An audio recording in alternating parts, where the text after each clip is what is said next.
in terms of regulatory consideration towards incentivizing modular refineries investment in Nigeria. Is some form of synergy between marginal field operations and modular refineries realizable? Of course, but this remains to be seen. So, majority of the current marginal field licenses in Nigeria were awarded during the 2001 to 2003 bid round. This was a maiden marginal field bid round and saw the award of 24 of the identified 116 fields to 31 indigenous companies for development and production. A review of the success of this bid round vis-a-vis government objective is pertinent. A critical look at the successes and challenges of the initiative benchmark against the performance of this asset post-award. Although the oil production of marginal field as a percentage of Nigerian total production has grown, we are still very shy of the 6% mark. Of the marginal field licenses awarded to date, over 60% are yet to reach commercial production. Some of the challenges that have faced these marginal fields and hinder production ramp-up include financial and evacuation constraints, community agitation, and asset vandalism to name a few. So evidence of role collaboration has played in helping address some of these challenges is the success of the Omogini pipeline infrastructure developed under a special purpose vehicle made up of Midwestern and Niger JV, where Orlando serves as a technical partner. The 12-inch diameter, 51-kilometer long Omogini pipeline was completed in 2014 to transport stabilized crude from end user producers in OMF 56 area of Kwale to the SPD's pipeline system connected to the Fort Cados oil export terminal. The Omogini pipeline has, over the years, served as an alternative route to the 48-kilometer line of Agip export hub, where intake constraints in the past hindered marginal field operators from producing at full potential. From January 2015 to date, the Omogini line, which has a design capacity of 45,000 barrels per day, has successfully flowed over 18 million barrels of crude, serving and helping to ensure production and evacuation uptime in the fields of 4 marginal feed producers in the Western Niger Delta, namely a Niger JV, Midwestern, Platform Petroleum, and Pillar Oil. The successful delivery of this project is testament to not only to the technical and commercial competencies of indigenous players, but also the power of collaboration, which we must all tap into. In closing, I would also like to touch on the contributions of our women to the successes of Orlando as an organization. Our female colleagues of the women of Orlando, as we proudly call ourselves, make up 40% and occupy strategic leadership position in the organization.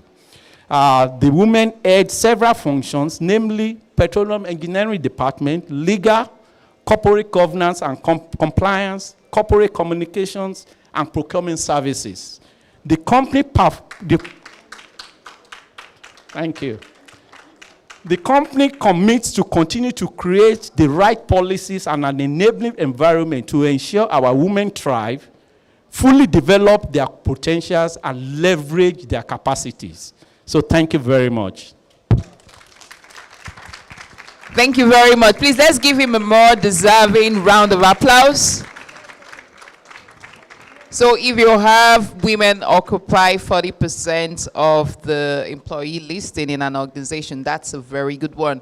And of course, he didn't give us the figures for the women in leadership, but then it's a good one. So please, let's give a better round of applause for that amazing conversation that came from Babafemi Onasaya, who is the GM Subsurface Engineering, Orlando Energy Resources. So we're going to then go straight into the panel discussion. Before we go there, I want to just note that the members of the panel were not just chosen because they are available, but they were selected carefully, you know, like they were handpicked, if I can use that term. So that means that the conversation we're going to hear just about now are not only fitting, but they will give us that opportunity to learn and also to relearn, as the case may be. So I want to invite the very first member of the panel. They will be talking on collaboration for marginal field and modular refinery delivery. So in that very first spot, I'm going to invite Her Excellency Dolapo Okulaja Kotun, who is the Executive Director, Operations of Ikwe Honor Refinery Limited. Let's give her a round of applause. She's the Executive Director, as I mentioned, and that organization, they are the owners and project developers of the model flagship 5,000 day per barrel modular refinery and industrial park in Akwa Ibom State. You're welcome, ma'am. Thank you so much. And also, if you have been looking around, you know, there's this specific banner. It's this one, actually, that has someone. We didn't pick that from the internet, actually. It's a real human being. So please, ladies and gentlemen, would want to invite our model and, and also the executive management support provider for Energy and Renewables, Asokoro Island Limited. We would want to invite Her Excellency Hajara Abdul Fattah Kabir, who is a member of the panel as well. Welcome, ma'am. So she's a young northern woman, Nigerian woman working in STEM. She's a petroleum and gas engineer by profession, and she's passionately about building capacity in energy, environmental sustainability, and low carbon future. And that is exactly the direction that we are headed in the energy ecosystem at the moment. Please, let's once more celebrate Hajara Abdul Fattah Kabir. So also, as a member of the panel, I can see Engineer Justice Derek Facker, but I don't seem to see him here. So there is a representation. Oh, beautiful. No, they didn't give me that. So no, sit down, we'll call you. You're special. Yeah, so we are supposed to have someone that it's my honor to be the first person to announce outside of that award. You know, Engineer Justice Derek Facker is the Innovator of the Year awardee by the Nigeria International Petroleum Summit. Please, let's give him a round of applause. It was a stiffly competed role, I guess, or something, and he won that. So he is a technical advisor, gas business and policy implementation to the Honorable Minister of State for Petroleum Resources, Ministry of Petroleum Resources, Nigeria. But he's not here, so he has sent a representation. Please, sir, if you may, just join us. So Dr. Chijioke is representing. Please, let's celebrate Dr. Chijioke. Let's celebrate him. Thank you so much. Thank you so much. So I will then ask the moderator of this panel discussion, who will drive the conversation and make sure that we get the very best from our distinguished panel members. So it is my pleasure at this time to invite Mrs. Bola Adigu. Bola Adigu is a partner at Deloitte and Touch. So she will be the moderator this way, so we'll balance it. So she's going to drive this conversation, as I have said, and she's also going to give us her commitment that they are not going to spend more than 30 minutes. No, 30 minutes is actually too long. 25 minutes. Is that okay, Bola? Thank you very much. All right, please, let's give them a round of applause. Good morning, everyone.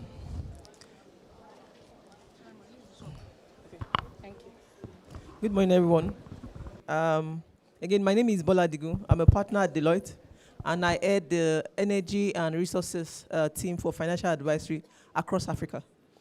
It's a pleasure and a privilege to be the moderator of this session. I would like to express my gratitude to the organizers and to the Commonwealth Business Network Nigeria, to my big auntie. So I appreciate the opportunity. The topic before us today is collaboration for marginal field and modular refinery delivery. We've been given 25 minutes.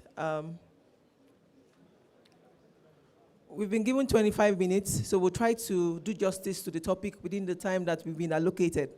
When I moderate sessions like this, I like to give each of our panelists maybe 3 minutes to give their opening remarks.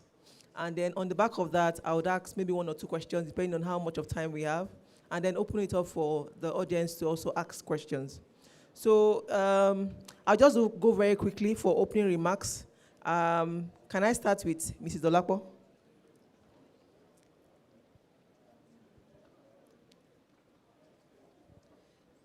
Good morning.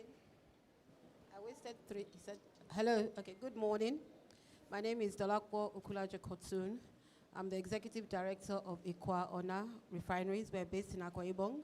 I just want to say a big thank you to Noxie, also known as Mrs. Ngozi Oyewole, for the opportunity that the Commonwealth Business Network has given me to be here today. My opening remarks is that, we are building a 5,000 barrel a day refinery in Akwa Ibom State, which happens to have some of the richest resources in Nigeria. We're very rich in gas, we're very rich in crude oil. And we have one or two OMLs. OML is an oil mining license that most of them are onshore. And OMLs, you dig or you explore them for oil. Most of them are not of commercial value, but some of them are. OML 42 is very, very rich, and everybody targets wells in that particular OML.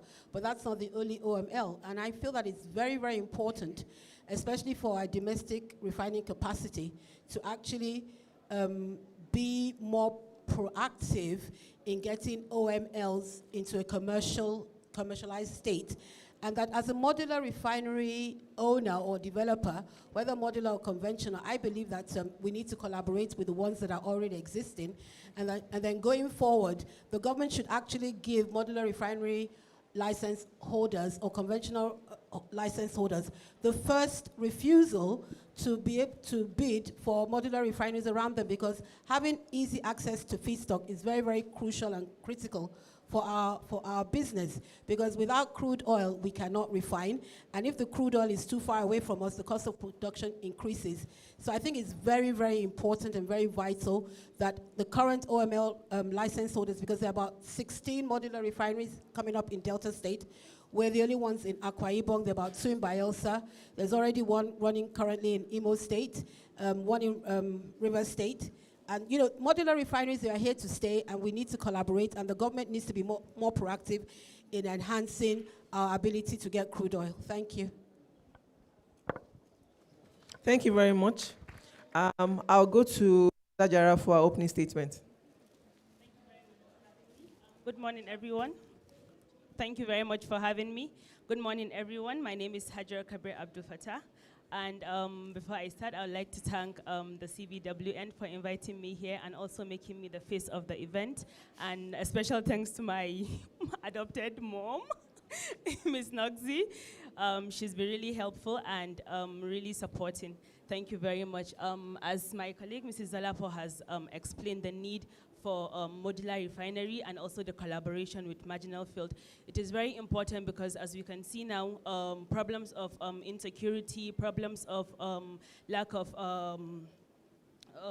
empowerment in Nigeria, the economy, as it's also moving in that direction. We all need to collaborate to be able to use Nigerian content to develop ourselves in terms of human capacity and other aspects as well. So it's going to be a very interesting conversation, and because of time, I'd let the moderator take over.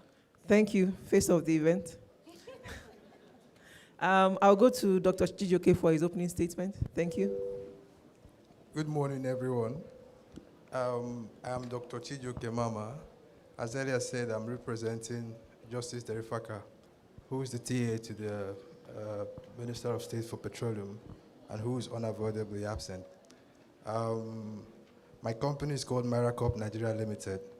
We are basically an energy advisory company based in Lagos, Nigeria. I'm happy to contribute to this conversation around the collaboration between marginal fields and modular refineries.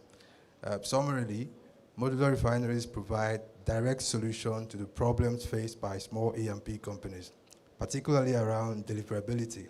All marginal field operators know that one of your major problems is taking produced crude to terminals.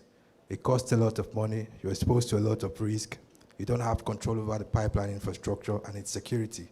As a modular refinery operator, if you have someone who takes crude from your fence,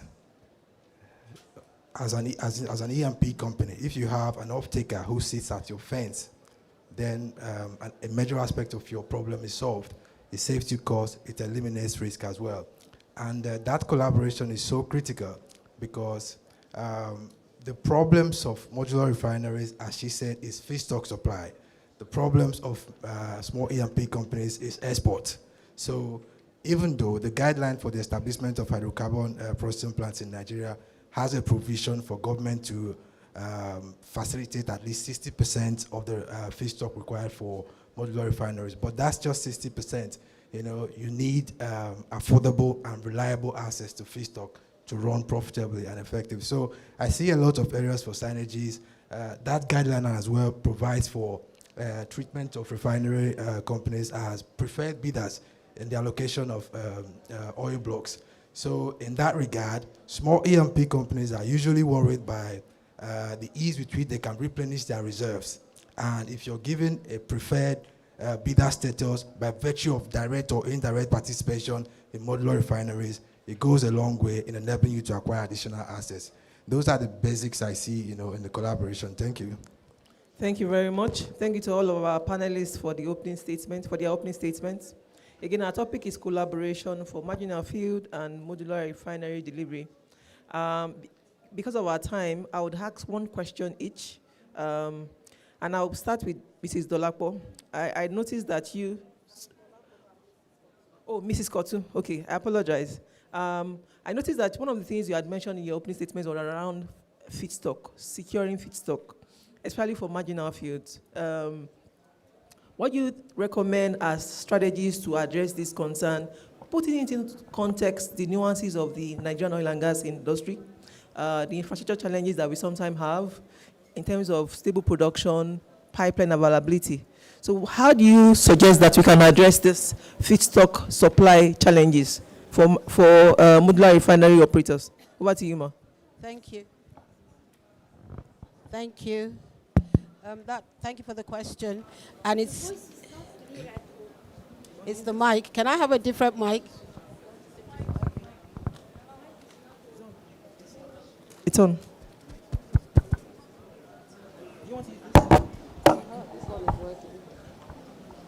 Hello. It wasn't working. It's a very crucial and important question that you just asked, because modular refinery or any type of refinery, what we do is we refine crude oil, and that's what our feedstock is. Right now, well, as the government owns the crude in Nigeria, they're joint venture partnerships with international oil companies, and they actually control, you know, the exploration, the production of crude right now. We do have a number of OMLs that are operational, that are actually producing commercial value worth of crude, but it's not enough for, it's not, you can't even consider using OMLs for a conventional refinery because they do like 100,000 barrels and above.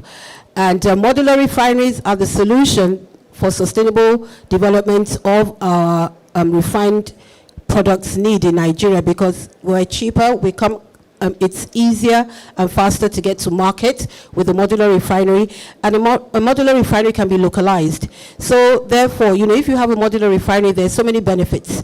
The main benefit is that, you know, you have your domestic market around you.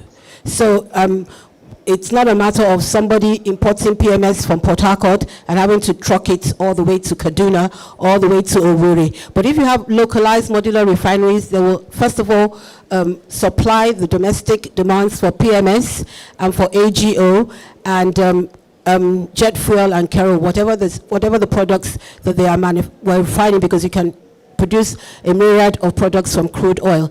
But the main products that we need in Nigeria is PMS and AGO. Up to now, a lot of modular refineries have not felt the need to produce PMS because it's been regulated by the government, and it will cost, we cannot sell PMS for lower than we're manufacturing it. So it costs a lot to manufacture, and because the government is regulated, that means that the government is adding money to the PMS that we buy, which is petrol, and therefore the true value of the petrol is not what is being sold, it's being subsidized. But gradually, it's the subsidy is going to be removed, and we'll have real-time value of the PMS. That's the reality. That's just the truth of it. And we do need the OMLs, especially OMLs that are located around modular refineries, because it's all about cost. It's about cost. It's about profit and loss. And you know, the cheaper it is for me to transport my feedstock, the better it is for me. And so we, as a modular refinery owner, there was a bid session that just took place. Award letters have been given out. There's still some. We did not bid because we're still focused on building our modular refinery. You know, but we will definitely be looking to, first of all, collaborate with any OML around us there in Akwa Ibom, which is what the other modular refinery license holders will be doing. And then when we are stabilized and we are cash positive, then definitely we'll be looking to seeing what OMLs, which are oil mining licenses, where we can dig wells and get our own crude. The reason why Walter Smith and Niger Delta Petroleum Company, which are the two main modular refineries that are actually working today, is that they have their own OMLs. So they're not dependent on government or the international oil organizations to give them crude. We in Akwa Ibom, we are like 12 kilometers from Eket, and therefore we'll be getting our crude oil from ExxonMobil. There are no operational OMLs around us, so we are totally dependent on getting our crude oil from an IOC joint venture partnership, which is what most of the modular refinery owners are facing today. He adequately said that, you know, the government has promised that they will give us 60%. I mean, 60% is better than no percent at all, but they're not even doing that. You know, they said they'll give us a feedstock guarantee, and a feedstock guarantee is one of the most important documents that we need for an investor to come in and invest in our projects. So the first question they will ask us, do you have a feedstock guarantee? Nope. Do you have off-takers? Plenty. You know, so we're still working on the government to let them understand the difference between a feedstock guarantee and a supply and delivery contract, which we'll get into when we're at mechanical completion. But when you're just starting fabrication and you're looking for investors, you're looking for people to put their money in, they need to know that we have a regular supply of crude oil.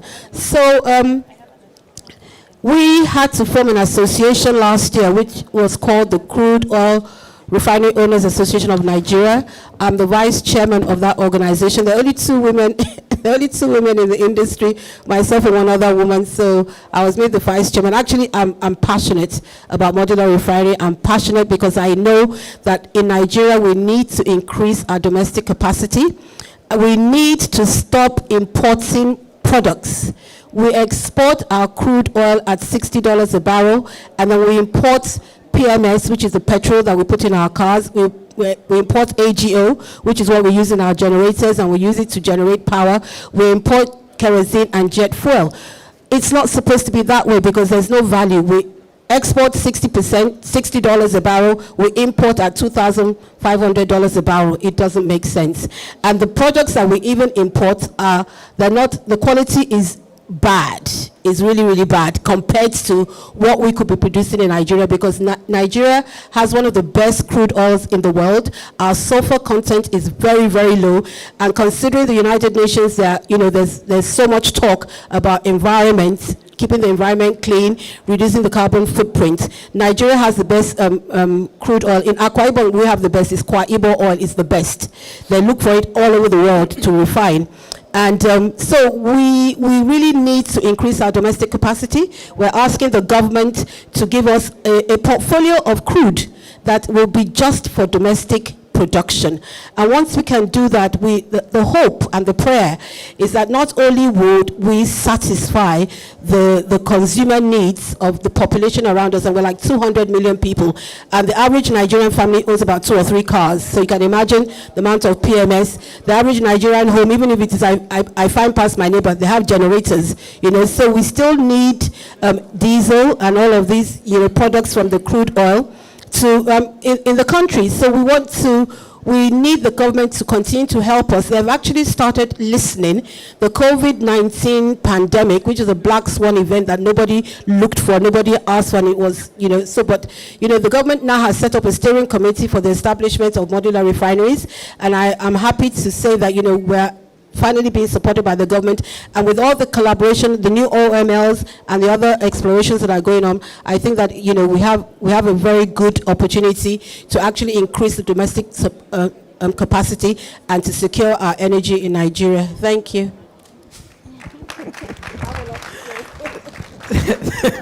Thank you. That was a very long response. Thank you very much. I think my next question will go to Mrs. Ajara. So there's a lot of emphasis on clean fuel, renewables. What's the future of crude? And should we still be investing in marginal fuel anyway? Over to you. Thank you very much. Thank you very much for the question. Yes, my answer is yes, but I have a lot of explanations to do on that. We know that the energy transition is here to stay. It's not going anywhere. And for that reason, we have a lot of work to do. We have different things to do. Sorry, we have a lot of things that we have to do differently now. We have things that we have to, our way of thinking has to be different. A lot of things has to actually change in terms of the energy transition. But one of the most important things I would say is that for the energy transition, we need a lot of skills for us to acquire to be able to get to where we want to get to. There are some developed countries now that have already reached to a certain stage in the energy transition, but as for Nigeria, we're actually moving towards that. In terms of collaborating marginal fields and the, what do you even call it? I'm sorry? Modular refinery. Okay, the modular refinery. The most important thing is for us to look at, just imagine now having at least 100 of Walter Smiths in Nigeria. What does that mean? It actually means that there will be a lot of job creations, there will be poverty eradication in terms of insecurity, in terms of the oil bunkers that we have. It will create opportunities for people that want to become entrepreneurs. There are a lot of opportunities in that aspect. So just imagine us having such number of modular refineries, and in that aspect as well, looking at it in terms of local content. We're actually developing our local content. Why? Because number one, we're using our human capital. We have a lot of graduates now that are looking for jobs, people that graduated from petroleum engineering, from chemical, and a lot more. And they're actually looking for jobs, and they can do a lot in this aspect. Another way to look at it is that in the classrooms now, they're already showing students the way to the energy transition. So it is important that the modular refineries as well as the marginal field operators actually look at it in this aspect in such a way that they can bring those upcoming people like the graduates and all, give them those skills that they need, or even let them acquire it on their own so that they can come and help in developing the capacity of oil and gas industry in Nigeria. So that is very important for us to look at it. Also looking at it in terms of the insecurity that we have. Look at what is happening in the Niger Delta. Now if there are a lot of modular refineries over there, there will be a lot of job creation. People wouldn't be, just doing whatever it is that they feel like doing in terms of bunkering and environmental issues like spoiling their water and things like that. So there will be a lot of policies to put in place in order for us to achieve this. It will take a while, but I think it's something that it's actually going to be done, and sooner rather than later it should happen. Thank you very much. And then last but not the least, I'll go to Dr. Chijoke. So you'd agree with me that for the development and delivery of marginal fields as well as modular refineries, you require a lot of stakeholder engagement and community management, right?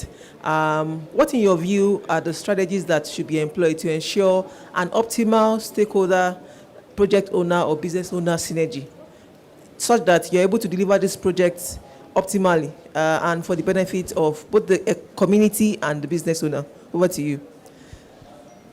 Okay, so the way I look at it is the government hasn't approached these two business opportunities in an optimal way, given that fossil fuel is facing a major challenge around the world, which is limitation to finance, occasioned by the growing advocacy for clean energy. So around the world, banks and lenders are deprioritizing, the provision of capital to fossil fuel. So for me, as a country, we should look inward, develop a template, 20 to 30 years, targeted at farming out essentially all the marginal fields, and probably using a policy that obligates the small E&P companies to sell their products locally. It helps them, which is in contrast to the DSO framework, where gas producers are unwilling to sell locally because they sell at a higher price in international market, and then the gas is needed for thermal power generation locally. So, but if we have an incentive for small producers to sell locally, then essentially we'll be catalyzing a proliferation of modular refineries in country. And for me, there's a national development perspective to it, because of the problems in physical infrastructure, modular refineries provide the decentralized approach, to taking refined product to nooks and crannies of this country. So, and there are pipelines existing already, taking crude from the Niger Delta to the north. So if we have the proper incentives for, people like Madam who are investing in this area to make more investment in different regions, because matter of fact, as I said earlier on, the relationship between modular refineries and marginal fields is deeper than meets the eye, because you can actually rely on the bankability of offtake contracts, for refined products to finance through bridge finance upstream development, which is a problem. So there's a lot that needs to be done. For me, I think the government should have a detailed approach to it. Provide proper incentives for E&P companies to make investment in modular refineries. It helps them in several ways, as I said earlier on. Thank you. Thank you very much. I think our panelists have done justice to the questions. Can you give them a round of applause, please? Because of our time, we'll take only one question from the audience, only one question, and then we'll call it a... Just pick anyone for me.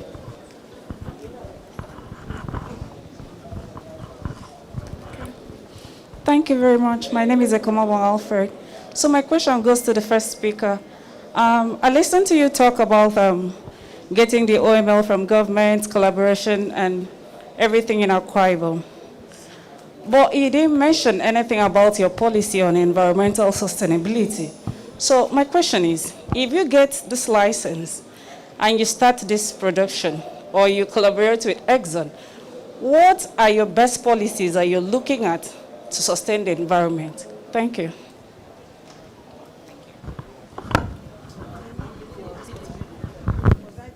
Yes. Thank you for that question. Part of obtaining your DPR license for the establishment of modular refinery, you have to have a very detailed and very concise HSC plan and program. And without that plan, we would not have gotten our license in the first place. So we have a very structured plan in place.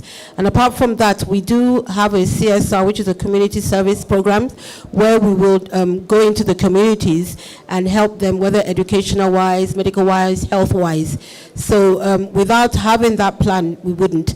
And besides, like I told you, in Akwa Ibom, our refinery would actually have minimal carbon footprint, because our sulfur content, which is the one that pollutes the air, it's very, very minimal.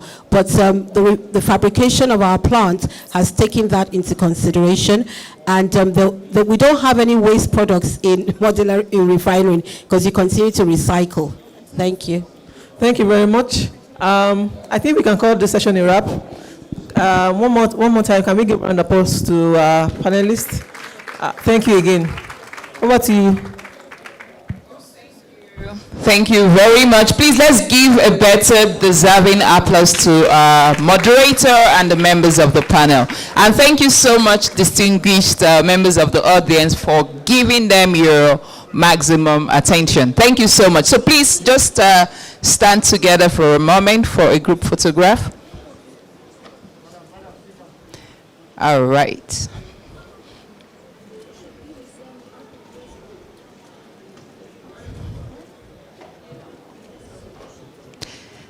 And thank you so much also for keeping to time, like on the dot. They nailed it on the dot. So please, let's give them a round of applause again and celebrate them. So we're going to go straight into the next panel discussion before we go for break and then come back refreshed for further conversations. So this session will be focused on local content, project management, and logistics. And to take us right into that conversation, we're going to have a keynote presentation from the General Manager, External Relations and Sustainable Development for the Nigeria LNG Limited. And for the Nigeria LNG Limited, I'm trying to flip quickly so I can read her amazing profile. So here we are.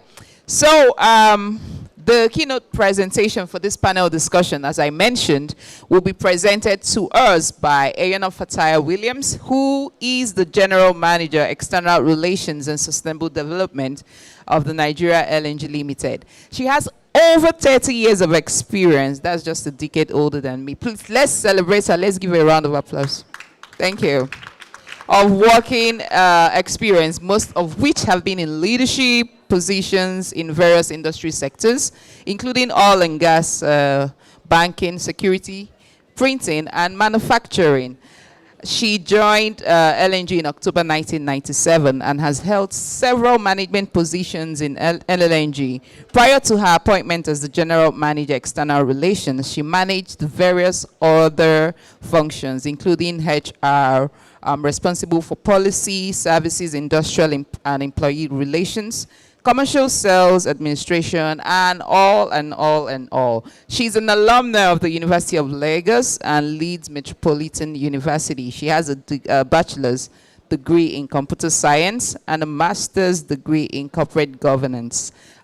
She's also very passionate about people and building capacity in others.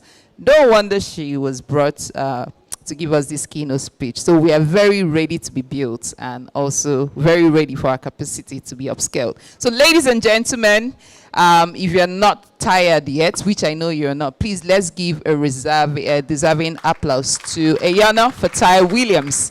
Thank you very much, ma'am. Thank you very much, and good morning, ladies.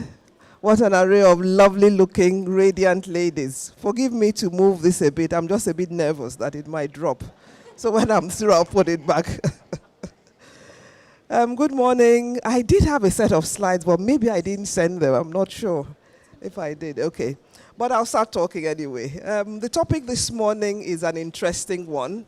It's on local content, project management, and logistics. But what I've tried to do is look at one thing that cuts across the three: local content, project management, and logistics. And what I've seen cutting across the three, just to narrow the discussion a bit, is the supply chain management. So I'm going to be talking on the gender diversity and sustainability of the supply chain management in our oil and gas sector here in Nigeria. So standing on existing protocol, I believe that's what said, Madam Oyewole, thank you for having us here. We need more women who have the courage. You have a vision about something, step forward, start it, and all of us will join you to make it a reality. That is why we're here this morning. So thank you very much, Madam. So as I said, this topic touches on a subject which I find often missing when we have discussions of this nature. And one thing I see, I just wanted something that was a thread running through the three, is supply chain management. So I'll look at that. For small businesses, becoming a corporate supplier is a major catalyst for growth. Once you can break into, perhaps you were a small business, and through your tenacity, Shell picks you up and decides to make you a supplier of sorts. You will build capacity, they'll help you grow, and it becomes a game changer.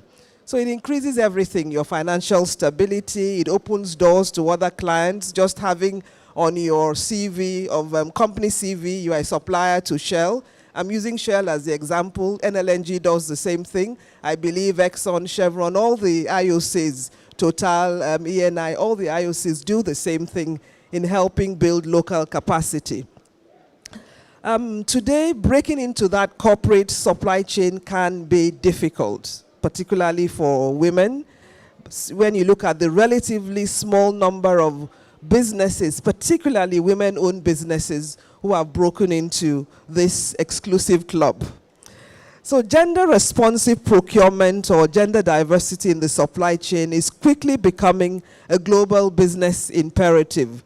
Today, women own over a third of all businesses worldwide, generating millions of employment and opportunities, spurring local content development, but sadly missing when it comes to that supply chain group that work for the energy giants. So regrettably, female participation in the energy sector, it's always been low. The non-representation of female percentage in this population is something that is evident in terms of the supply chain management. So lots of research work, lots of reports indicates that large businesses globally, including the energy sector, have a total of less than 1% spend going to women-owned businesses. I saw this in different reports, less than 1% spend in women-owned businesses. I believe that if we all went back now to our organizations and requested for the number of women-owned businesses that are in our supply chain, in our different companies, I don't think the results will be different. So it's something that needs to be looked at. In 2020, PwC came out with a report that there are 23 female entrepreneurs in Nigeria, and that though these women participate in more MSMEs, making up about 41% of that sector, you do not find them in the group that we are talking about today, because mostly you find a lot of women participating in business just for daily sustenance to keep the family going. So against this background, the concept of smart economics, or what I would like to refer to as strategic social investment, in this sector is missing, and I believe that the industry, to a large extent, is missing out on the benefits that this diversity brings on board. So the question remains as to why female participation is so low in the energy industry, particularly when you look at the supply chain, in looking at local content, projects, project management, and logistics. Why is it so low? So I want to talk a bit about that. It's a pity the slides are not up, but I had them sort of stacked, but please bear with me and listen. So there's like a business case for gender diversity in supply management. I think it's essential to make the business case for this. I know that a lot of times when we talk about diversity, many women don't like the idea of tokenism or being said that, oh, you're doing us a favor. I don't think it's about doing us a favor. Definitely, you must have something to bring to the table. I remember one of the goodwill messages was very emphatic on that. We talk about wanting a seat on the table. When you have that seat on the table, you must make it count, because you represent millions of women who are looking for that opportunity to sit on the table. So for each woman that has a seat on the table and doesn't bring value, doesn't make it count, you are shutting the door for so many other women. These 23 million women, at least 1 million of them should be in the energy sector. But for those of us who sit on the table and we don't make it count, we shut the door for all these other women. So please, it's not about tokenism. It's not that we want merit thrown out of the door. We want merit. We want value to be seen of what we bring to the table.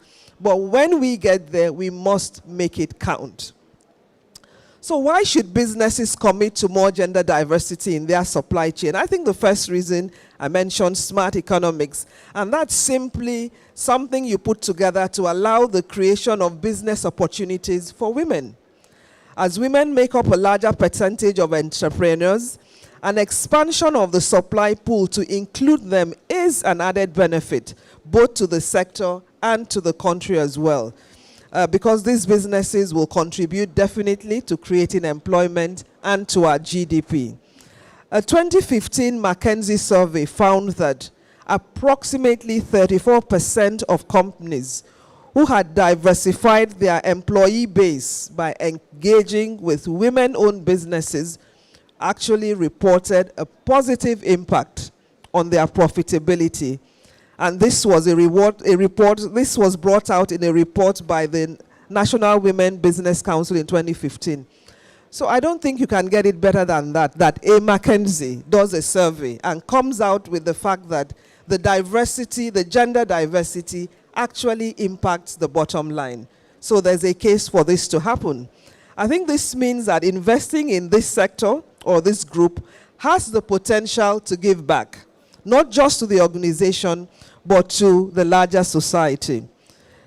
People often say in the NGO parlance that if you feed a woman or you enable or empower a woman, you've empowered a family or a community, and that is fact. So this is what I call strategic social investment, and this also will help to expand the supply chain.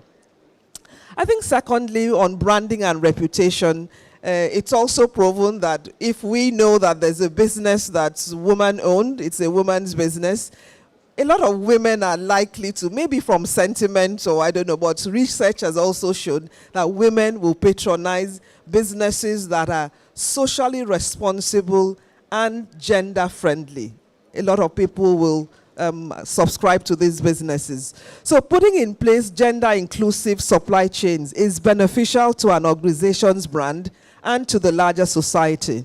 Such policies will contribute to the sector's perception as a socially responsible company and an integral part of the larger society. It will also increase brand attractiveness, raising the brand profile for both the internal and external stakeholders. But what are the barriers? What are the barriers to gender diversity? There are a number of reasons, I believe, why women-owned businesses generally do not secure opportunities within supply chains, and there are several. They range from financial to non-financial. In our climes, there are cultural and social reasons why a woman, in quote, has a place. I was invited once to a meeting, and I was invited in my capacity as where I work and the company I represent. But when it came to asking for ideas, the question to me was, okay, as a wife and a mother, what do you think about this? And I said to the guy, are you sure you want to hear what I would say to you as a wife and a mother? Because it wasn't polite, but never mind. But those are the cultural and social biases that we have to deal with. But as women, when those things are thrown at you, pack your emotions aside and stay focused on why you are at the table. Some of the reasons are, I talked about financing and access to sufficient capital.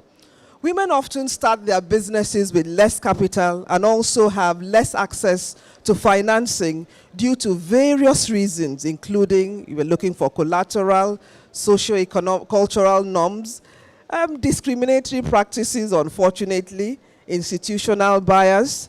People want to know if you are married. Nobody will ask a man if he's married to just gauge whether or not it's safe to do business with you. Women may also sometimes shy away from debt financing. Nothing wrong with debt financing. If you structure your business properly with the right governance, nothing wrong and no reason why you should not get the right returns. Some of the ways we have supported women, at least in Nigeria LNG, we have a microcredit scheme, and most of those who access that scheme are women. The payback, the repayment was over 90%, mostly women, over 90%. And we're looking to making this better, speaking to one of the flagship development banks in Nigeria, speaking to them. We also have a vendor financing scheme. But sadly, when I look at that scheme, more men, because you have more men in the vendor pool, access it more than the women. But in restructuring our micro credit scheme, I'm hoping that even after being at a session like this, and while I'm still at the table, that I should pay more attention to the whole issue of having more women getting involved in that major chain of the projects, the local content, and the logistics of the company. I know that other oil companies do the same thing. And it's for us as, I think, female working groups to just push that conversation a bit further and ensure that women are given some kind of focus and a level playing field. Also, in terms of business networks, women tend to have limited business networks. They focus more on family and like-minded individuals. That's why it's lovely to see an Arab Women's Investor Union. That's really, really an encouragement. So thank you for being here. I think by the next time you come, you'll probably hear something similar here. So thank you for that encouragement. Also, business and managerial skills. Although there has been a significant increase in female business capacity over the last 2 decades, the women folk are still not at par with their male counterparts in terms of the percentages in that sphere. So cultural responsibilities, I've talked about that. That is one of our biggest challenges. I think sometimes mentally we ourselves are not ready. Typically, the guy has the courage to move forward. But women, we want to dot all our I's and cross all our T's. Let's just take a plunge when we have the opportunity, because whatever it takes to do, even to break the cultural norms, we also have them. But I want to look a bit on some solutions that could come our way, some of the solutions we have. I think there are 2 main things that corporate organizations in the oil and gas sector can do to help women overcome these challenges effectively across the supply chain as it affects our local content, project management, logistics, or anything else for that matter.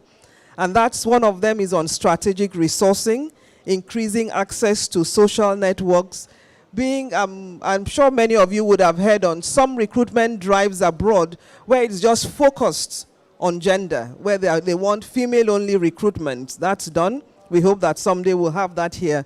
And supplier development, and of course, supporting with infrastructure development. Within the Nigerian space, some opportunities have been provided by the No-Gig Act. That's, for me, the best opportunity provided for us.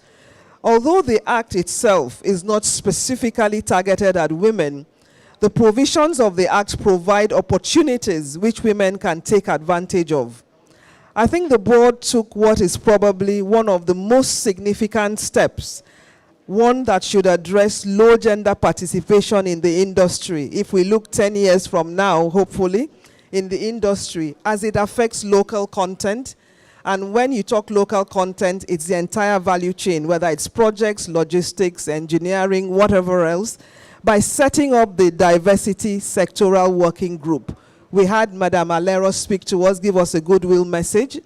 This working group, as part of its 10-year strategic plan, I would like to appeal to women, all of us here, and women-owned businesses to take advantage of this, to leverage on the opportunities provided by the Act to grow capacity in all ramifications. When the gentleman from Owando was speaking, he talked about collaboration. He kept harping on that. I don't think there's a better opportunity than collaborating with NCDMB. They have an executive secretary who's gender-friendly. For whatever reason, he's very gender-friendly. They've come up with a sectoral working group just to address gender issues. I think we need to cash in on it and see how we can make the best of that to help us participate and have representation across the project management, logistics, and entire local content discussion. As women, we must not limit ourselves to only supplies. Women go for the softer things, but we must venture into the technical aspects of service delivery through fabrication, marine. Ensure that you invest in fabrication yards, marine vessels, the civil engineering and the hardcore parts of it. Women have what it takes and should be there. So it's important that we do those things. I think I'd want to round up by touching briefly on the Women's Empowerment Principles, WEP. It's something that was inaugurated by the United Nations and the UN Global Compact, I think in 2010 or so, about 11 years ago.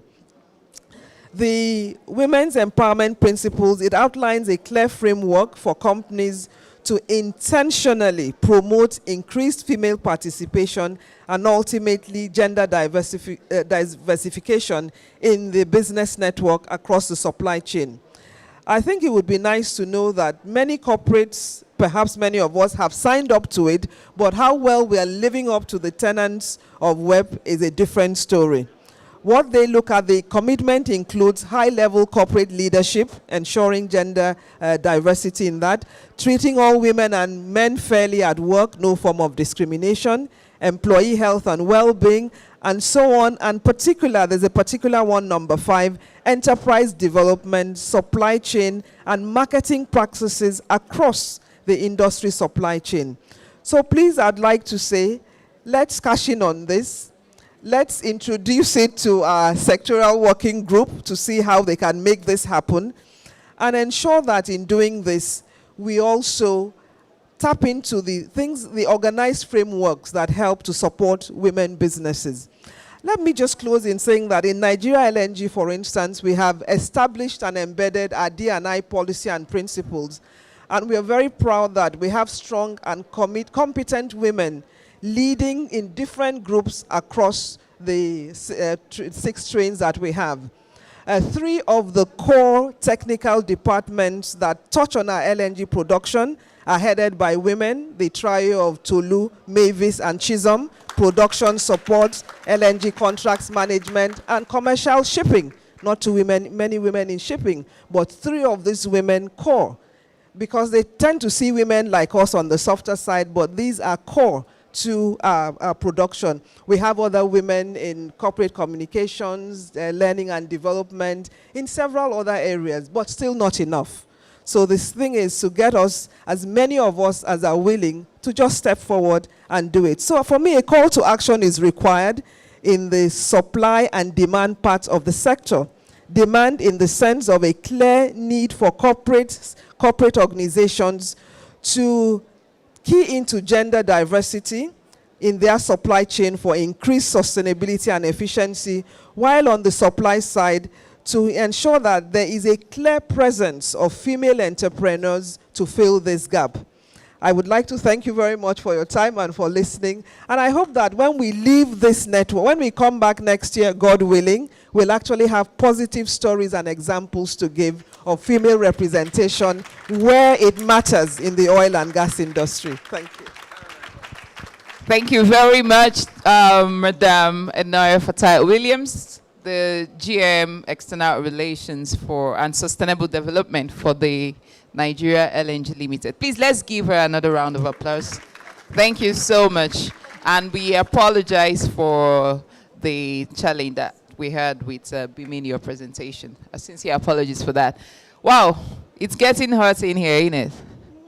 This is a good time to probably take another stretch break. So let's just stand, if you may, and just stretch out a little bit. We're also very conscious of our health and our lifestyle, you know.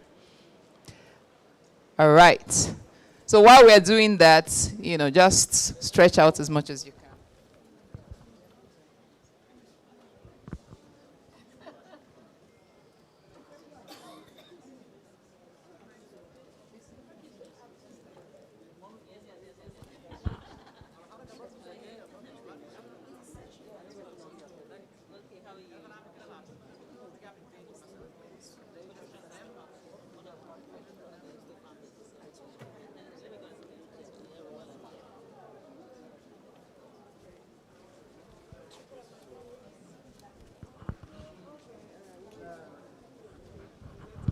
All right, thank you very much, everyone. Please, let's take our seats now so we can proceed. Thank you.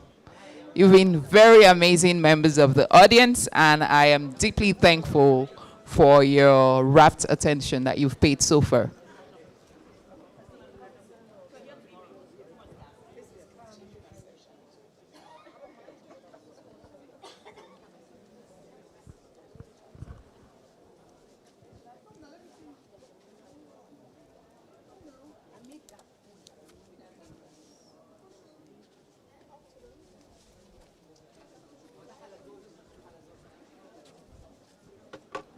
All right, so going straight into the panel conversation, remember that our topic is local content, project management, and logistics.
All right, sorry for that timeout. So we're going to go straight into the panel conversation, and it is my pleasure to, at this time, welcome the distinguished members of the panel as they come in no particular order. So we're going to first of all welcome, sorry, while I was just saying that Professor Wumi Ledare came in, so please let's just celebrate him and give him a round of applause. Prof, just want to say hi to all of us. Yes. All right, so it is my pleasure to make welcome the Managing Director and the Chief Executive Officer of Contago Savo Limited in the person of Mrs. Nole Akpedeye. Please let's celebrate her and make her welcome as she comes straight and take any of the seats. Thank you very much, ma'am. Thank you. So also we're going to welcome the Executive Chairperson of Synergy Resources Limited. So that is Nella Andem Ewa Rabana, a senior advocate of Nigeria. I think I was told she is here. All right. So I was misinformed. Apologies for that. So while going on, we're also going to welcome as a member, distinguished member of the panel, in the person of she is a distinguished professor of the Nigerian Institute of Advanced Legal Studies, Abuja, Graham Douglas professor, and that is Professor Yinka Omorogbe. Professor Yinka Omorogbe is an internationally recognized professor of energy law. Please let's give her a round of applause. And she has her undergrad at the University of Ife, and also her LLM at the London School of Economics, University of London. All right, so she is a Harvard Advanced Leadership Initiative Fellow 2021 and chairperson, back then of the Edo State Task Force Against Human Trafficking. If I begin to read her entire profile, we're going to keep clapping and clapping. So let me just ask that we do one general clap on the count of 3. 1, 2, and 3.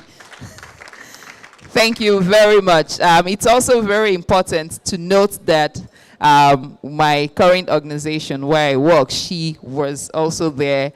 She worked there then as a secretary to the corporation and legal advisor of the Nigerian National Petroleum Corporation, a position she held until July 2021. All right, so let's give her another round of applause. Thank you so much, Professor Yinka, for blessing us with your presence today. So we're going to really, really learn a lot from you.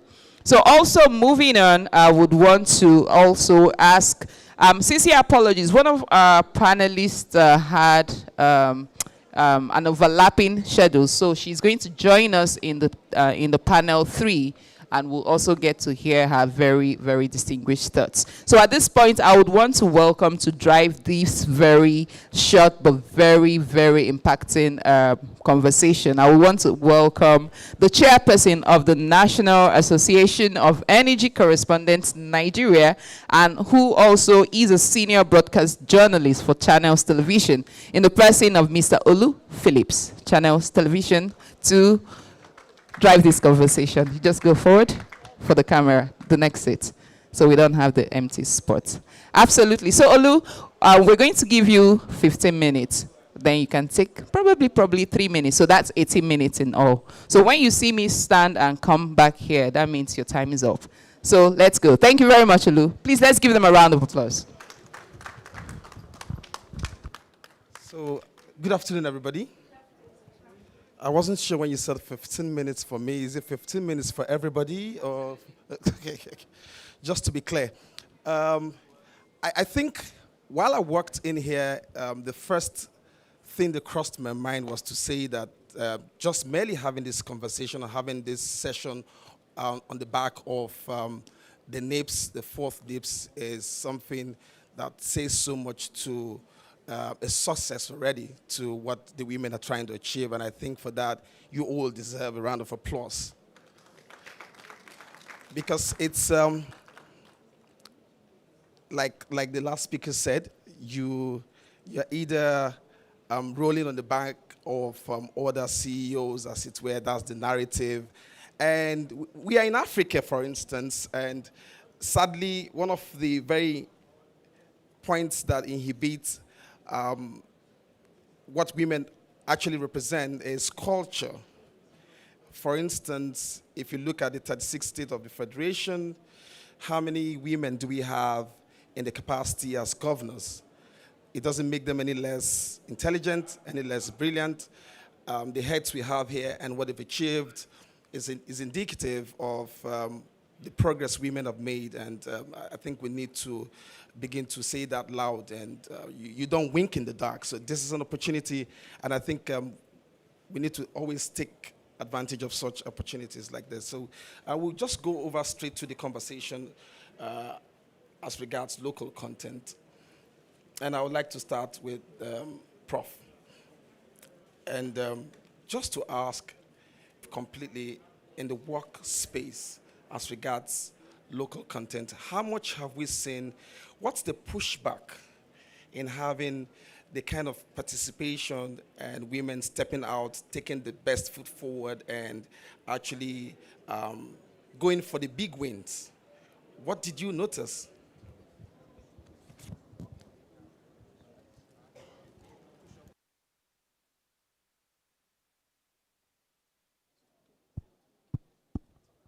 Okay, thank you very. Is it on? Thank you. Is it on? Okay. Well, I'd say thank you for having me here. It's on, isn't it? Or it's not? I'm actually not sure. Okay. Hello? Okay, this is definitely on. Okay, first, briefly, thank you for having me here in this panel. I'd like to say that I've worn different hats at different times, but I want to emphasize one hat, which wasn't mentioned, which is that I'm president of the Nigerian Association for Energy Economics. And I'm the first female there, but we haven't had many, so it's not so momentous. We've only had 4 presidents. But I'm the first female, and my immediate past president has come here to sit here, so he's a gender-sensitive man, Professor Eledare, here. So please, let's thank you, who, of course, is very distinguished in the oil industry.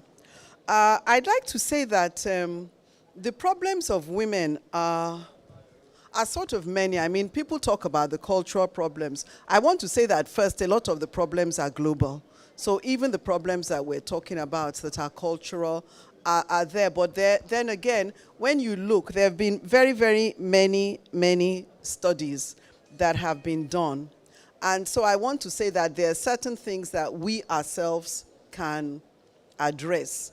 Talking about myself personally, I've sat in many male roles to the extent that I honestly don't, I seriously don't realize when I'm the only woman in a place. I mean, I've been a dean, I've been secretary to the corporation. Now we have a 3rd female secretary to the N.N.P.S.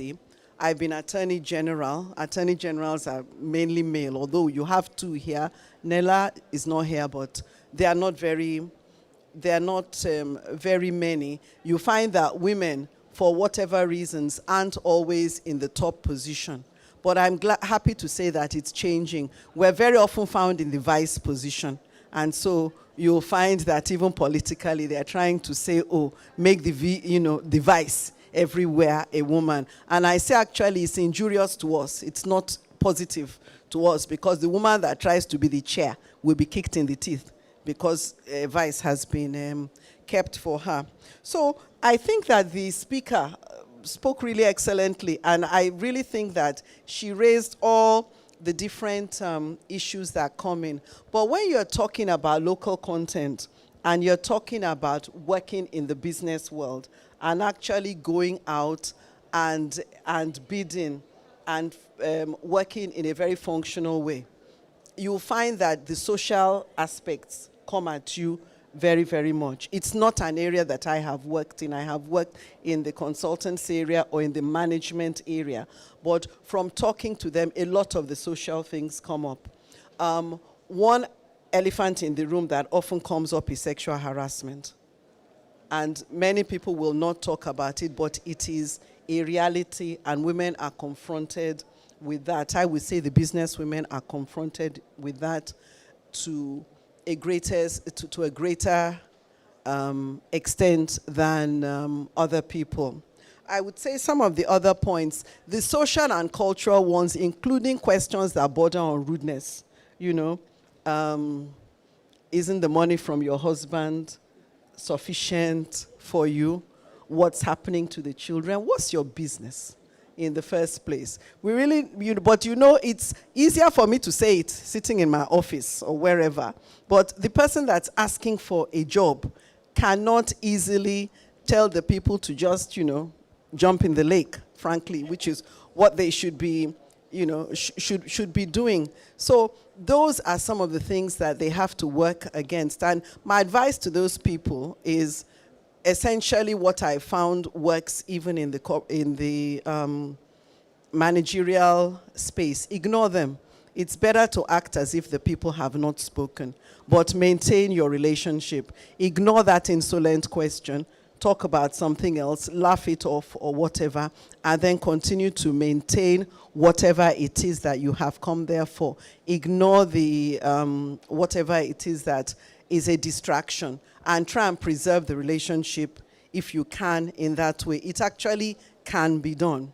It can be done once you do not succumb to being feminine, in quotes, because you do not have to be feminine in the public space. And I mean, who dictates what is feminine? You are feminine anyway, you're a woman, whatever happens. You don't need to raise your, higher the pitch, you know, speak in a higher tone. You don't need to be apologetic. You actually belong in that space. I think the second problem is a problem of finance that she has mentioned. Many women have less finance, and that is why very often women that have succeeded, but not all, women that have succeeded with their father's money or their husband's money somewhere in the background. But I do know that there's different initiatives that are coming up that are trying to redress this situation. Because another point that the keynote speaker made, which is a known global point, is that it affects the bottom line. When you have, it affects the bottom line, it affects sustainable development when women have money and women are in positions of authority. The countries are far more successful. So with that realization, there's more women funding coming out. And what I think is that a lot of the women need to actually go out and assiduously look for some of these things. I know that listening to some successful female entrepreneurs' experiences, some of them have just gone all out. This is not the time not to be tech savvy at all, gone all out and have looked for the different funds, the different incubators, etc., all over the world, and applied to as many as possible. And that has truly helped them with their funding. So that actually goes to the next point about women being a bit bolder. We're not conditioned to be bold, really, and we're conditioned to take things in a softer way. I guess that because I'm not that way, I often find people saying, why did you react that way? You know, why did you do this? You shouldn't, you know, you shouldn't have done this. If something offended, you should have gone to report to the men. Or you should have gone to, why should I report to the men? There is no reason, you know, and I think we need to realize that. So we need to be bold. We need to be bold. A lot of the women that have succeeded have actually been very, very, very, very bold.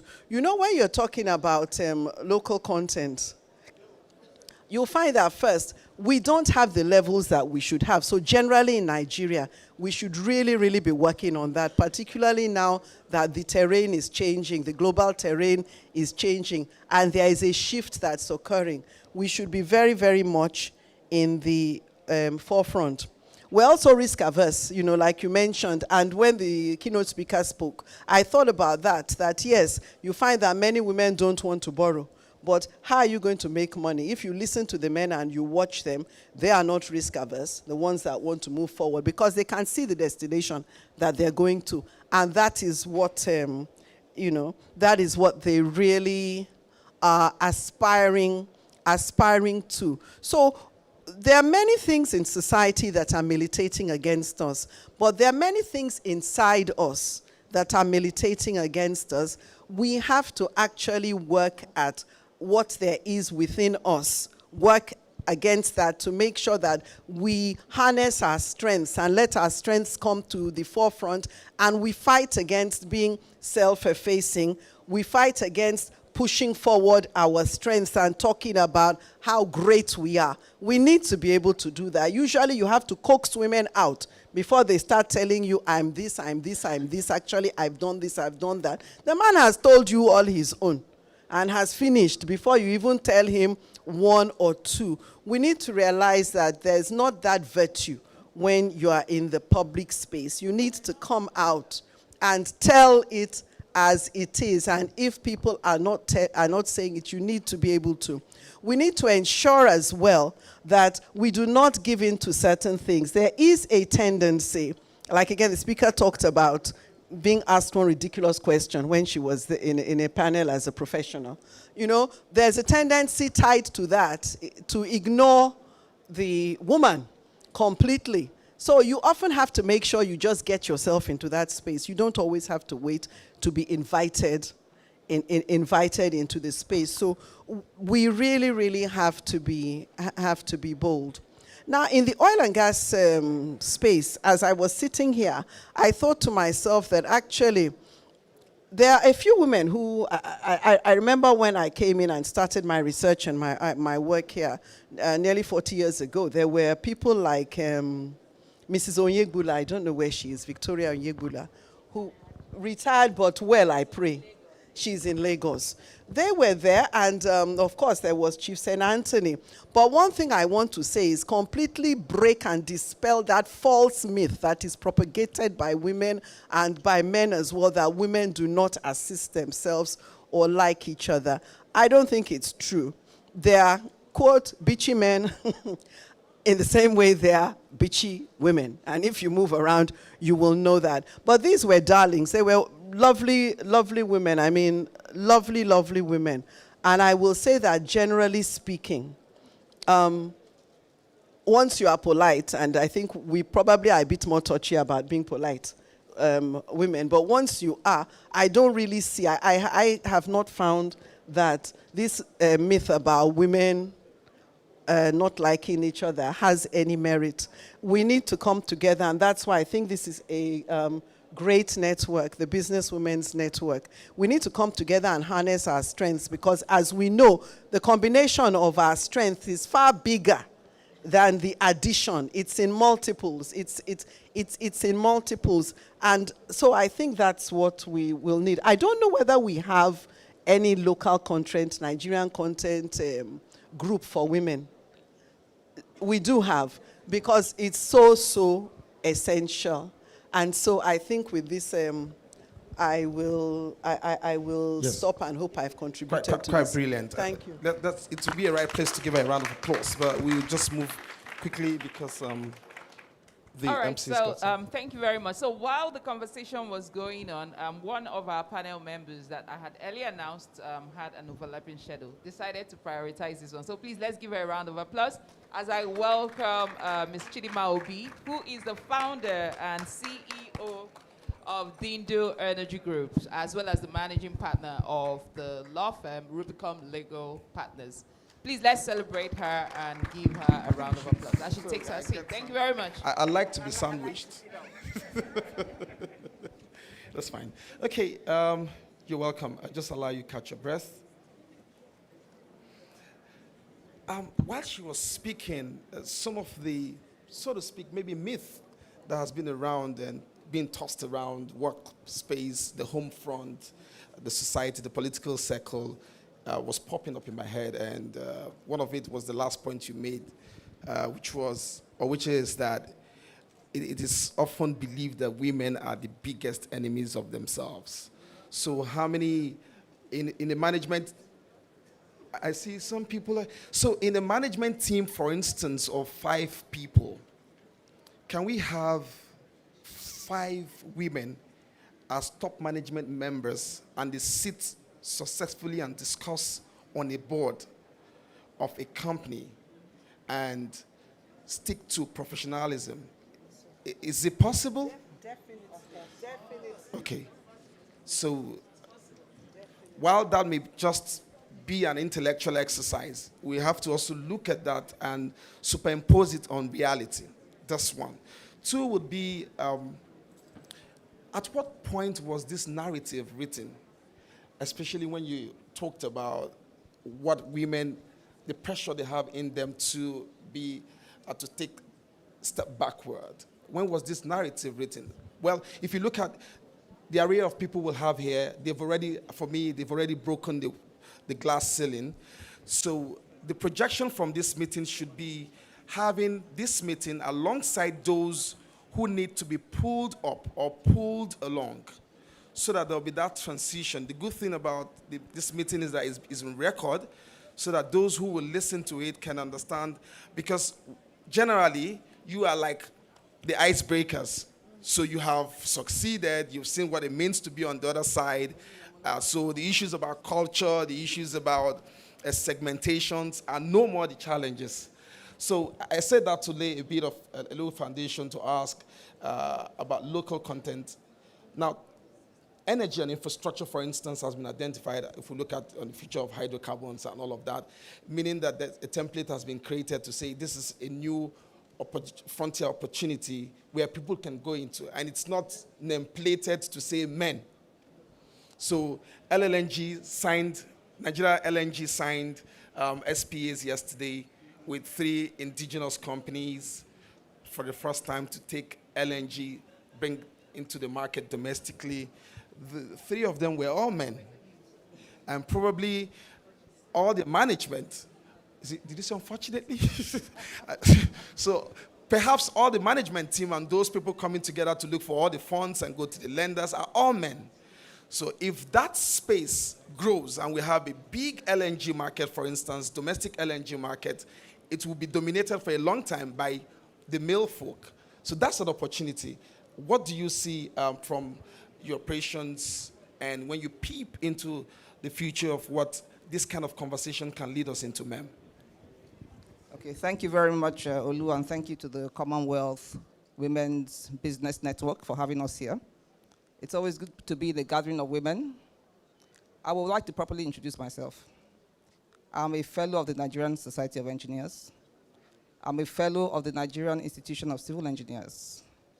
I'm a project management professional. I'm a facility management professional. I'm an associate member of the Chartered Institute of Arbitrators, and I'm a member of the Institute of Directors.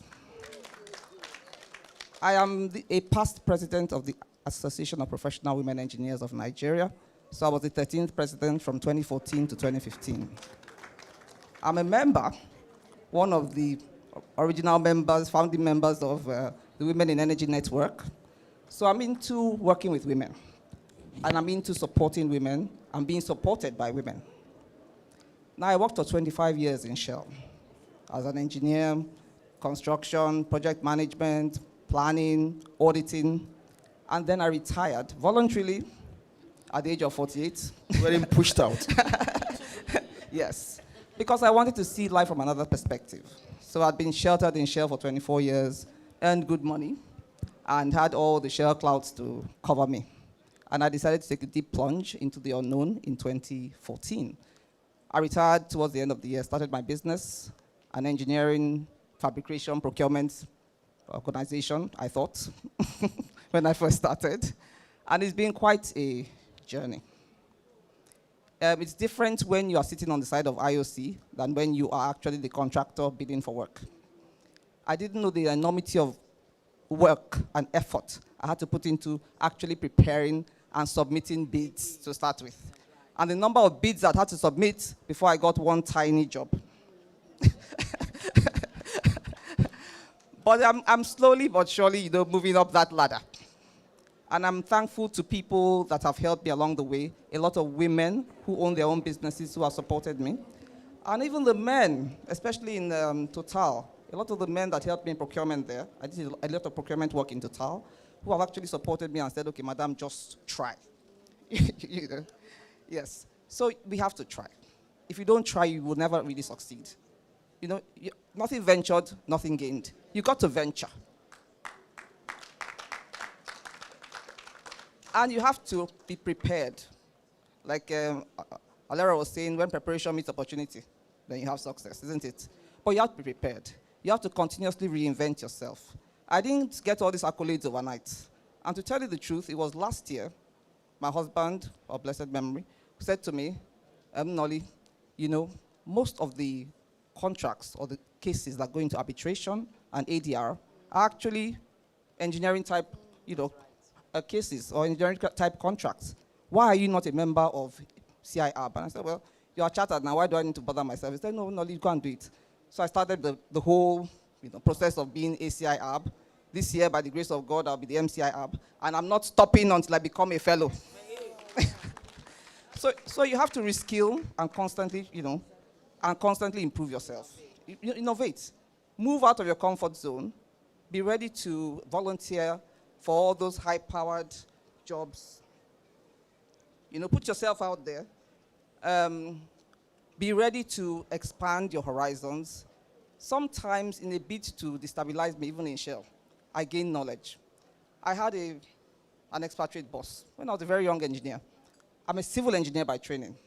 So I came in as a civil engineer in design, and I was still just trying to get my feet, understand what I was doing in the company. And then this guy looks at me and says, oh, you, go do a mechanical engineering project. I didn't have a clue, to tell you the truth, not a clue.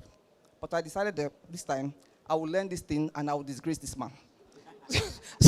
So I then got a coach. I took another expatriate guy who was the head of mechanical design, and I said, look, teach me this thing. Pump design, pump selection, I want to know it. I'm in an oil and gas company, for goodness sake. I need to know everything about this company. So he then taught me, and then this Oyibo head of department said, okay, so Mrs. Akpedeye will present her project at the meeting of all the heads of the departments of engineering in Warri at that time. I said, okay, really? So I got there, stood in all my glory, and told him about pump design, pump selection, and the man was bowled over. So take the advantage of some of these things they think are going to really steer you off course, and make something good about every single situation. Everywhere I went in my career in Shell, no matter how good or bad it was, I made sure I learned something. It's my personal development, and nobody can take it away from me. So I want us to understand that we can't be what we want to be, but we have to change the way we think about ourselves and our situations. What you think becomes your reality. What you feel is what you get. If you feel you're not good enough, you'll never be good enough. If you feel it's too difficult, it will be difficult for you. But honestly, as I speak, I don't think anything is impossible for me. I can do all things through Christ who strengthens me, whether you like it or not. There's no impossibility where I'm concerned, because I'm a child of God. My God is the God of all possibilities, and everything is possible for me. And it's possible for you too. I do a lot of mentoring of girls in STEM, and I always tell them, I say, look at me. I came from nothing to where I am today. You can be me, and you can be better than me. And I expect you to actually be better than me.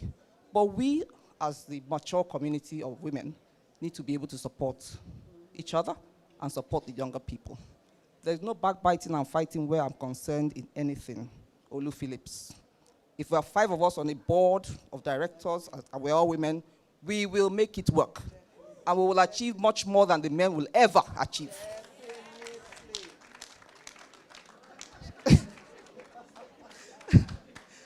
So there's lots of opportunities, especially in this our sector.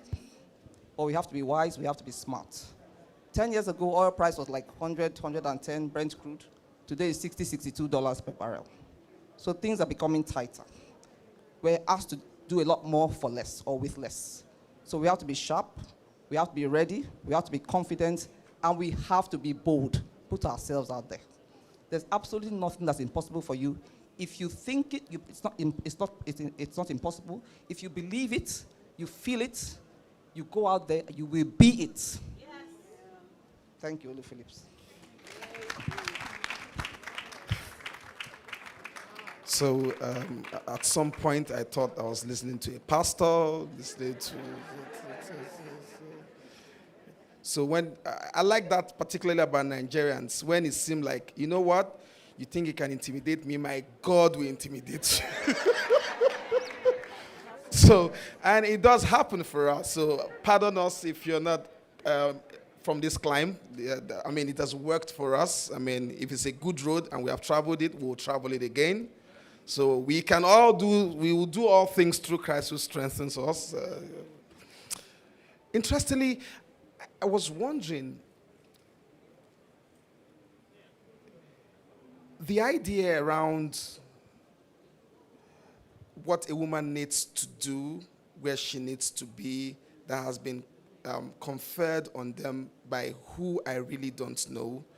How much of that has tainted our performance? Now, I'm just using that as now. Our performance in escalating our capacity and bringing it to bear. For instance, I tell people that Dr. John Momo, Chairman, CEO, Channels Media Group, and his wife, Dr. Mrs. Shola Momo, come to work every day, resume at 9 a.m., and close at 9 p.m. every day, except they have a function. Even when they have a function, when they get there, they come back to work. Now, the point I try to make with that is this. Nothing escapes the eye of these two guys as far as the news is concerned. So they have a checked program. If somebody is taking a nap, the other person is actually watching the news. And they make you get to know that because there are platforms where they comment. There is no story on Channels TV today, for instance, that doesn't get through the clearinghouse of those two. No story, no advert, no fly.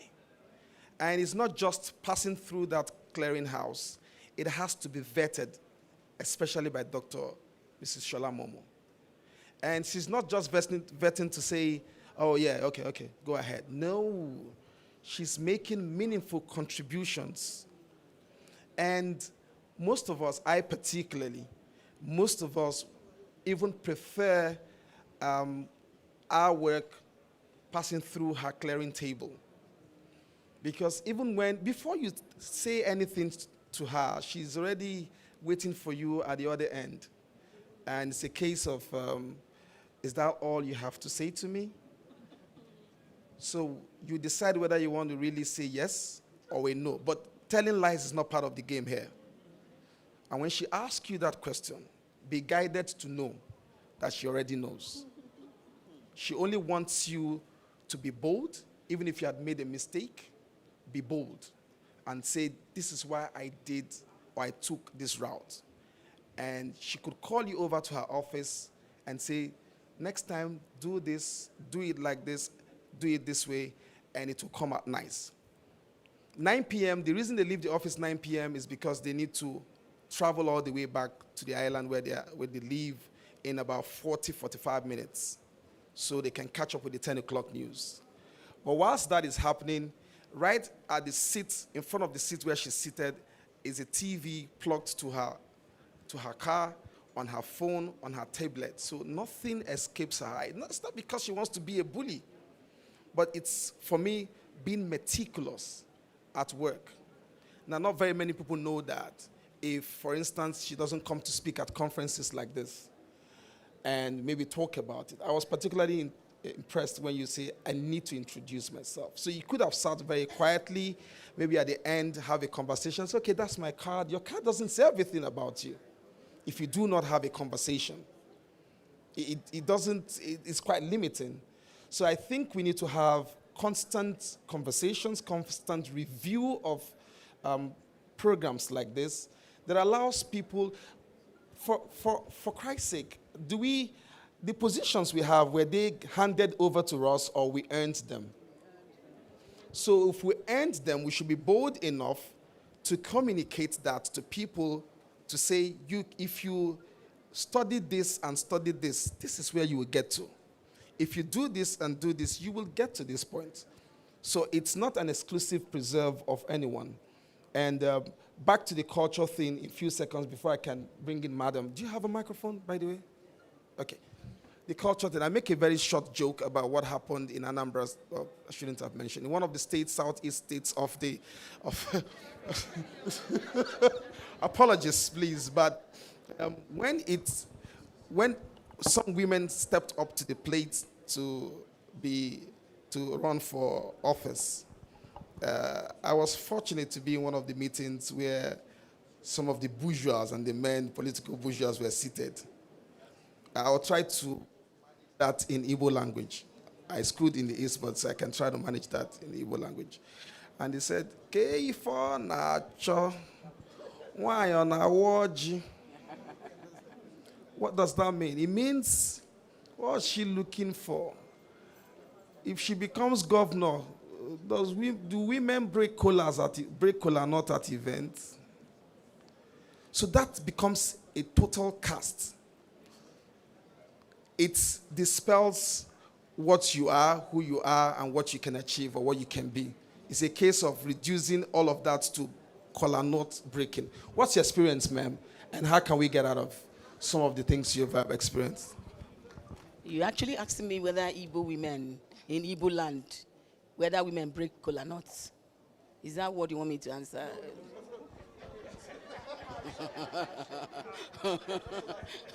Professionally, right. Please. Right. As we discuss local content. I needed to bring myself back in. So, like Mrs. Akpedia, I would love to tell my story before I get into the discussion. I'm primarily a lawyer because I noticed that gains me respect. But I've turned into a serial entrepreneur. And by being a serial entrepreneur, a lot of people can't get it, right? Because I don't get to particularly choose and pick what I do in the industry. And I got that experience by being on the table between Texaco Overseas, Chevron, and in my earlier years in N.I.P.S as a youth copper. What did that do to me? Being a transactional lawyer in Chevron and working to support supply chain. What it did to me was that it opened my eyes to the industry as opposed to just ticking the boxes. I was ticking the boxes as a contract lawyer, but then I got interested in the main business of the business.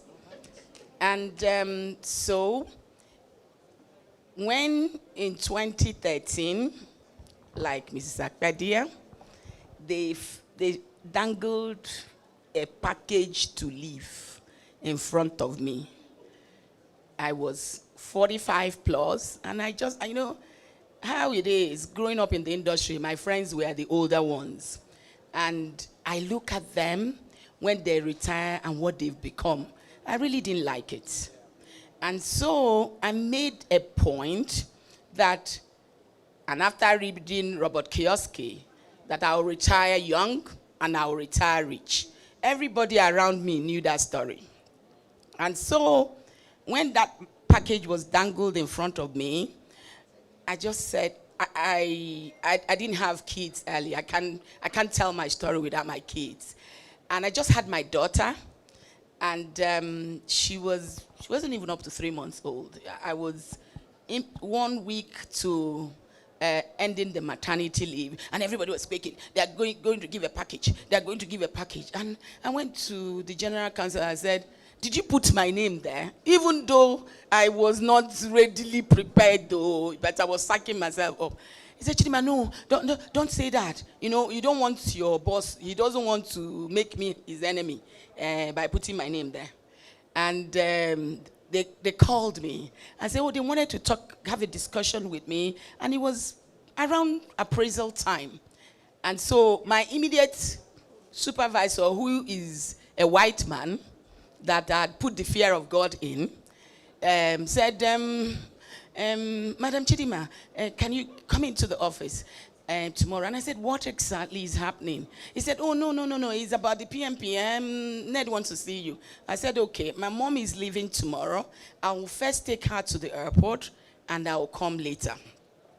So when I came in, the general counsel said, congratulations. And I said, on what?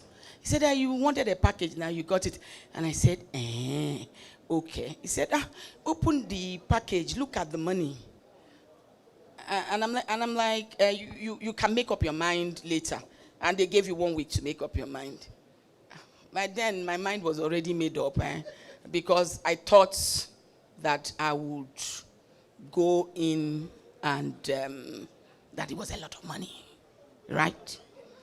Good. So I took it home, and I told her, I'm a single mom. And I said, I was going to talk to my mom. She said, your mother? I said, yes. I don't have a husband, and she's my chief economic advisor. And I will talk to her, so it doesn't matter what you feel. So I called my mom the following day, and I said, I've made up my mind, in case she wants me to make my mind, that I'm going to leave. She said, have you evaluated it? I said, there's nothing to evaluate. I come from a family where everybody is working on their own, and everybody looks on to me as if you're working in Chevron, and they were all doing better than me. So I went back to them 7 days to 1 day to conclusion. I told them I have my letter. And so that was my journey into becoming an entrepreneur. And what have I done in breaking the collar amongst men? I knew that being in the industry, that, frankly speaking, I've always known that is a woman's world when you want to do business. But what I didn't know was that when you come to open your business, you have to be your own computer engineer, be your own N.I.P.S, even to get staff. And so in the first 3 months, I have a witness in the house. After the euphoria of, so I'm free, you know. Ngozi Oyewole is here. When I get up, I open my wardrobe. I said, all this suit, if you look at how I'm dressed, I've never really gotten out of the habit of wearing suits, even though I shouldn't be wearing suits. What am I going to do with them? So my clothes was my problem. But that wasn't the main problem. The main problem was that I had a temporary brain closure on what I was going to do. And they were telling me, take your time, take your time. And before then, really, I had been ingratiated in the industry. So I don't really sit down like most oil workers and don't get out to what is happening. I get myself involved in voluntary work a lot. I was a 2-time member of the Council of Nigerian Gas Association, and that took me to the Aso Rock for the first time. So I wasn't excited when they said they were going to Aso Rock, because that first time when I went, I didn't really like what I saw, but that's by the way. But it prepared me for today. And how was I able to break the collar? I just sat down and I said, I won't really do legal practice, because I was one of those who write the love letters when you come. And you know, Ms. Omarube can tell. They bring intimidating profiles, and you just tell them, we're sorry, because you have limited work to give to outside counsel. And you said, oh, we thank you for writing to us. We don't have any work for now, but we'll contact you in future. And I said, Ms. Chidima Obi, where does your own profile fall in between these lawyers? And because I had evaluated a lot of contracts, both the big and the small, and the one that moved me to wanting to go was when Chevron took the Pacific Pathfinder, a deep drilling ship, and I was the principal transaction lawyer that reviewed it. In that occasion, I was in the office till like 11:30, and I said, my goodness, the people behind this don't even know anything about the oil and gas industry. They're just business people. You mean they can earn this money that I earn in 10 years in one night, in one day, and I'm here sweating, and everybody, I beg, I need to shine my eyes, right? So it got me. My colleagues didn't understand it, and I told them I was coming back to the industry, and they're like, no, we don't want to get insulted when we come. We don't want to beg anybody. I said, there's money to be made here, so I will beg if I need to beg, and I would climb up. But I thought it was going to be an easy ride, right? By the time you finish registering the company, and you get onto DPR, which is much more simplified now, and then go to N.I.P.S. So if you're listening to me, these are just the processes to get involved. And then begin to look for the job. There are no friends when you begin to bid for oil companies. So everybody who practices here know. It took us, it's just the first day that we were listed in a company, we celebrated in our office, listed. It took us 16 months to start getting our bids. And this is me as an insider with Chevron. The women, why am I in CBWN? Where the women break the code and give the men? Is that is that before now we had helped to found WEAG, and that's Women in Energy, Oil and Gas. And I'm particularly, sincerely very appreciative of Brevity Anderson for giving us this opportunity to air. Last year, they promised us, in a very ad hoc situation, they put this kind of thing together. And they said, in the next conference, we will get the women to have a full-day workshop. That was why I was a bit restive when my panel clashed with the next one. And I'm like, this is my passion, like Blossom said. And I said, I should be able to tell the women, you don't need to, fascinate about how you get to the industry. I said it last year, and I'm saying this year. If Nigeria economy is 70% of oil and gas, I don't know what anybody is doing by not participating in being a part of the pie. And you could be a cleaner and now get a fascinating name, facilities manager. Janitor. You could be like me, that knows you could cross from consulting to OEM procurement. You don't need any specialty for that. All you need is computer savvy and ability to compare prices around the world. And you could also venture to do marine logistics. There's no oil company without logistics. There's no oil and gas without logistics. So when they say logistics, it's from A to Z. And fortunately, the economy is opening up. The companies want to satisfy women. A lot of women pressures organizations are pushing forward for gender inclusion.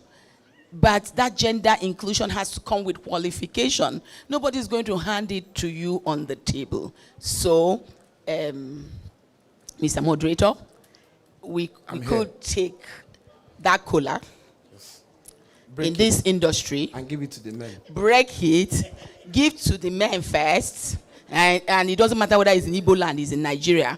But when you come to Igbo land, if you do it in your village, they will come after your mother. But in this climb, you could really break the collar and being a lot more, kind of push it a little bit. I think one word that summarizes everything she said is find your motivation.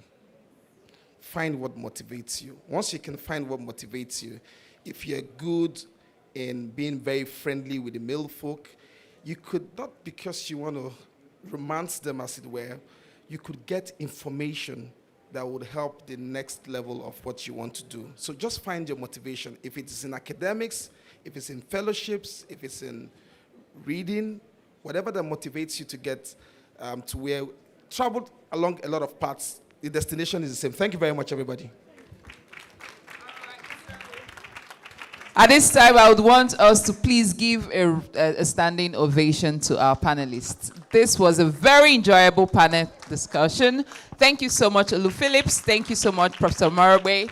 Thank you so much, Mrs. Nolly. And thank you so much, Chidima Obi, as well, for your very amazing thoughts. Thank you. So as they go back to their seats, I would want to... oh, yes, there's a group photograph. That's very true. Thank you so much, ma'am. So we can have our seats. Photographers, please, let's do a quick group photograph for the panel, and we're good to go. So we're really very, we're 20 minutes behind our schedule. So I would want to encourage us to please have a very quick lunch. Just eat as quickly as you can, and come back to this very place at exactly 2 p.m. for the last panel discussion for the day. It's going to be a very interesting one, and the topic will be technology, innovation, and digital transformation for performance improvement. So it's going to be very interesting, and also we're going to have some engaging members of the audience, and see you by 2 p.m. Have a great lunch, everyone. Thank you.